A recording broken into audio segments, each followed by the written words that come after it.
After over a decade of waiting, a new Mario Kart has finally released.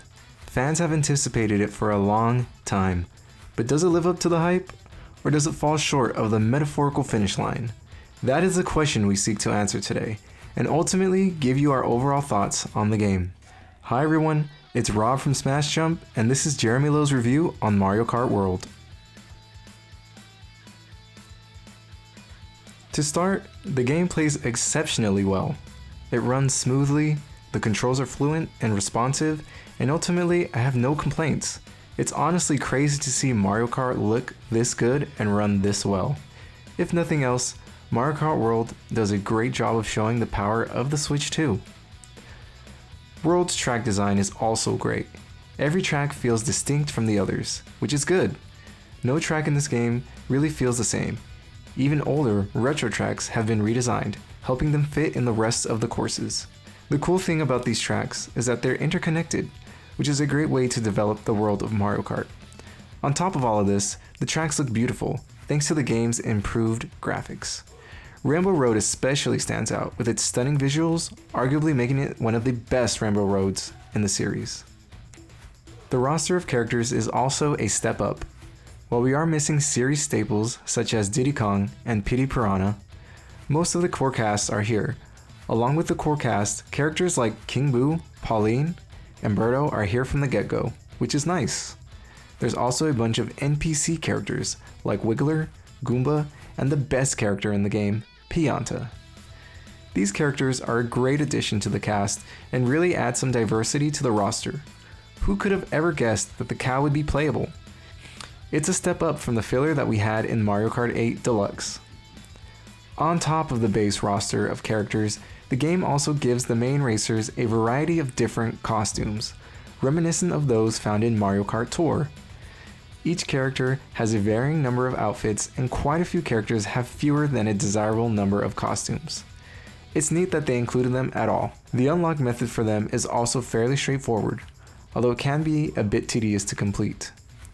That said, I'm glad that something from Tour can be integrated into the Mario Kart series. The game's online is fun, it runs pretty well, I haven't had any lag or disconnections yet, and overall it runs just as well as 8 Deluxe did.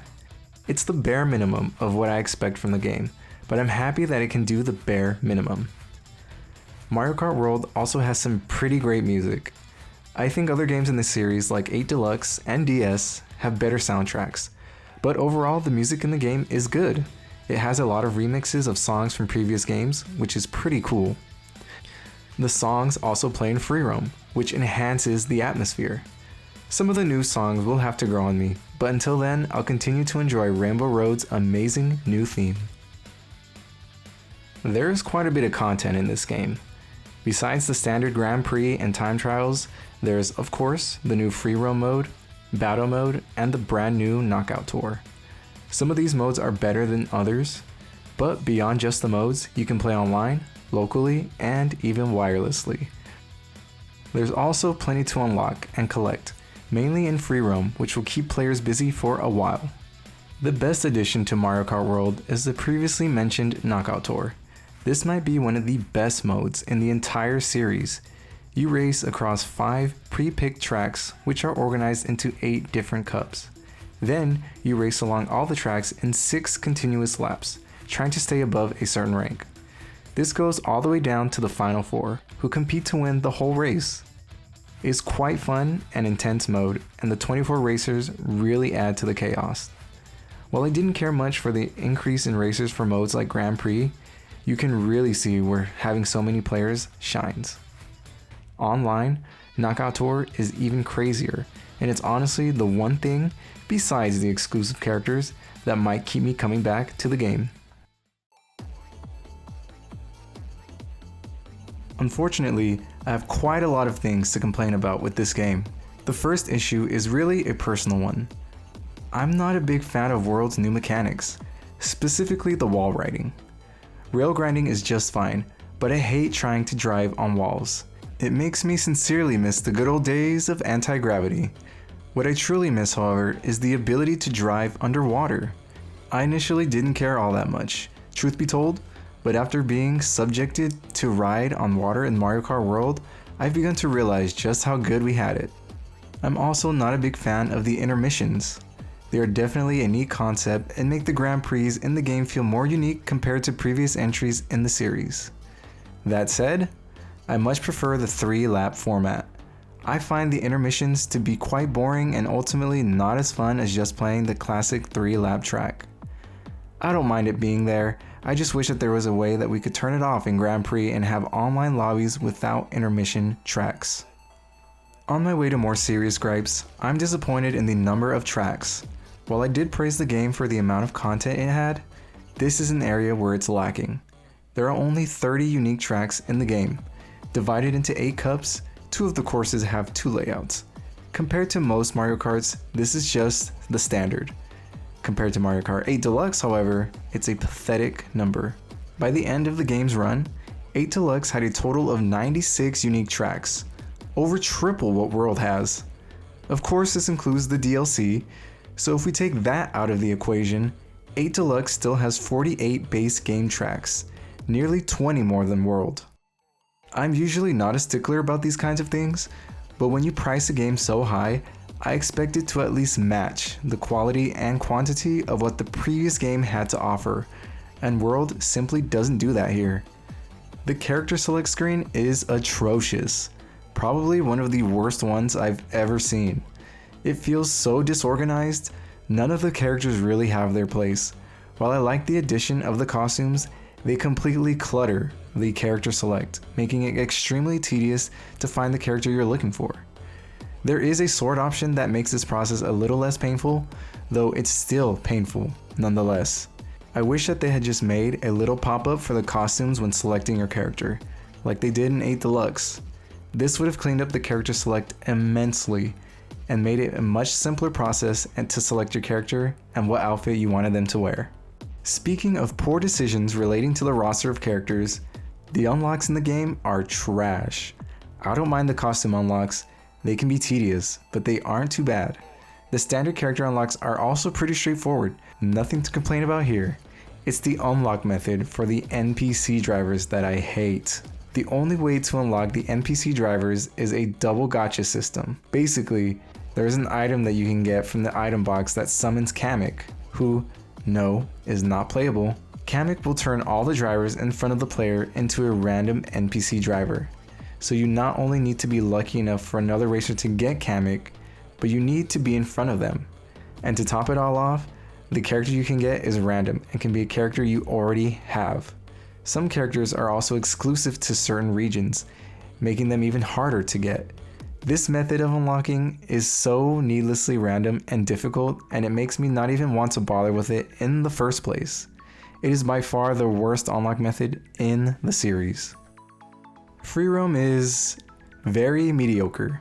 As Mario Kart World's main selling point, I was hoping that free roam would have a substantial amount of content all across its open world. Unfortunately, that is not the case. Don't get me wrong, there is plenty to do in free roam. There are tons of question block panels to find, a bunch of piece coins to collect, and then of course, there are the P-switch challenges.